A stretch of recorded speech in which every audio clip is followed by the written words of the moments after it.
Hi there, I'm Ulf at Hoborec. Today we're going to talk about revisions and how to make it as efficiently as possible, both for the mix engineer and the client.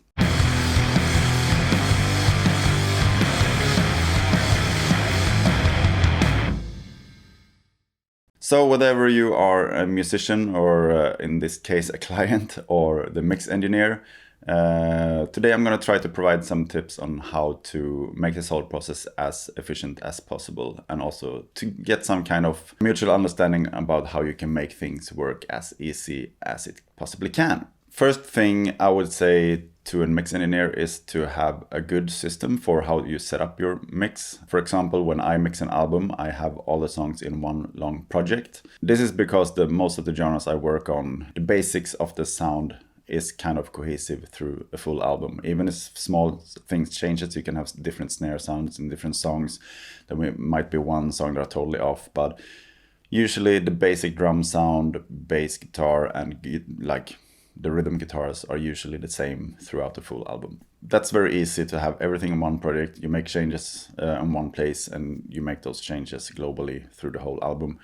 You can also very easily skip back and forth between songs to check, for example, the level of the vocals feels cohesive. So if you keep your songs in different projects and you copy the mix settings and just transfer it to the next song, it doesn't necessarily sound the same. Depending on the key of the song or vocal style, it might feel different. It's good when you can just jump quickly between songs and check, is the solo part in this song similar to the solo part in that song? Does the vocals in the verses of all songs sound kind of the same?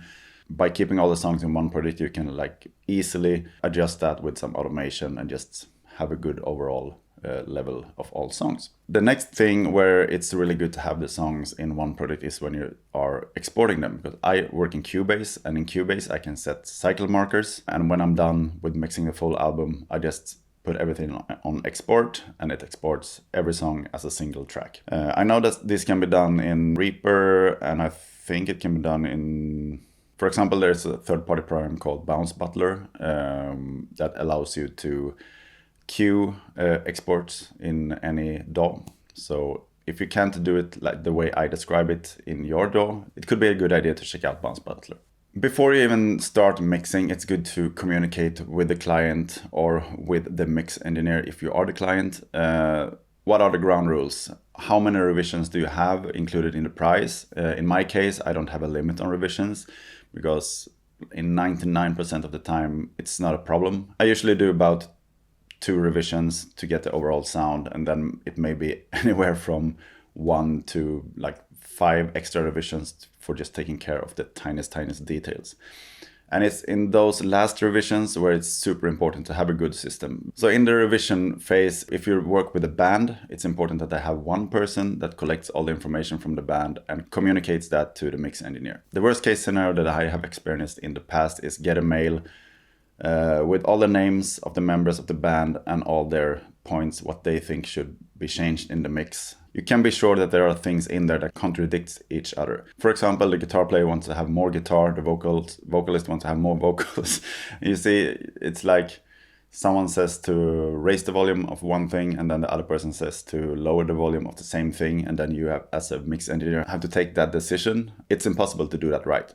So the band needs to know what they want to do before they send the information to the mix engineer. And when they do that, they should do it in bullet points, song for song, bullet points with time codes, if it's time code dependent. How I want it structured is that I first want overall for the album, if the bass should be changed overall for all the songs, if the snare sound should be something else, just put that first. All the overall changes that should be done should be first. After that, you have the songs in order of the album, and you start with the overall change of that song, and after that you have bullet points with time codes where specific places in the song where you want to do the changes. One easy way to do this is just to send that in an email as bullet points. I used to do it that way, and I just copy the email, import it into notes in my Mac, and then you could just mark it up and just press the tool to make it so you can cross off every bullet point one by one. But now I use a software called Filepass, which is really good for sending out revisions. First off, the streaming function in there is lossless. So you don't have to worry about, like, for example, Dropbox that has really bad streaming, so everything will sound like crap. With Filepass, the music will sound as good as it can. You can also set that the client cannot download the song. You can put it behind a paywall so they can listen to it, don't download it, and if they like it, they can just pay directly on that page, and as soon as they pay, they can download it. Another benefit is that they cannot listen in any environment that they want, because I have had occasions where someone downloads it and they complain about distortion. In one case, that was someone playing it in VLC media player, and in VLC you have this little volume slider, and that volume slider was on like 150% or something like that, which means if you send a loud mix that are close to 0 and they put the volume on 150%, it's for sure gonna distort. Another situation which we had recently is someone downloading the songs and playing it in iTunes or the music player in the MacBook. In there somewhere there is a function called like sound improver or something like that, which does some really odd things to the sound. So make sure if you ever listen to music in the music player in your Mac, make sure that function is turned off. Okay, so let's go through a typical revision process for me. I upload the songs here in a folder on Filepass. It has the date's name. And here are 3 songs from Mr. Ulf. I copy the link up here and I send it to him in a preferred way. And this is what he will see when he gets it. First off, as I said before, I usually want the general comments of revisions for the full album or EP in this case first. And there's no way in Filepass to give overall general comments for all the songs. So I usually tell the client to put a comment without a timestamp first in the first song, and that will be the general comments for everything. And after that, general comments for each song, I just ask them to put that on 000. And moving on from that is pretty straightforward. Just let them put out the timestamps wherever they want to give you the instructions what to do and where to do it. There's also a possibility in Filepass to do a range. So if you put one timestamp and submit it, you can drag a range so you can mark up a full part of the song. So you know, between this and this part, I want you to do this or this. And when I look on this over at my end, this is what I see. I have the points here that I can cross off. I basically just work through it. But first, let's have a look how I set this up in Cubase to do it as smoothly as possible. Yeah, so this is what it can look like. As you probably understand, this is just a mock-up project, simply laid out to make it easy to show you what I mean. On the top here, I have the cycle markers with the song titles. Under that, I have the arrangement. I don't always have that because most songs I work on, I can easily identify with the different parts by just looking at the waveforms and where the vocals are and so on. But it can be really easy to have arrangement markers to tell you what part of the songs are where. Like for example, the first overall comment for the song number 1 there, where I wanted to take down the shakers on all the choruses. It's very easy to find the choruses if I have the arrangement marked up and clear. Under that, I have one or more audio tracks where I keep my reference tracks, or in this case, I will import the last mix I did on this song so I can compare with that when I do my changes. After taking care of the overall general feedback that are regarding all the songs, I will cross that one off the list. And then I go back to Cubase and set the timeline from bars to seconds. That way I can scale this file with the previous mix, easily find the timestamp that was listed in Filepass to where I should do the changes. So yeah, as I said, just cross off the list point by point, and if for some reason I just forget something, I get unsure if I did something right, I can go back and see the already crossed off points.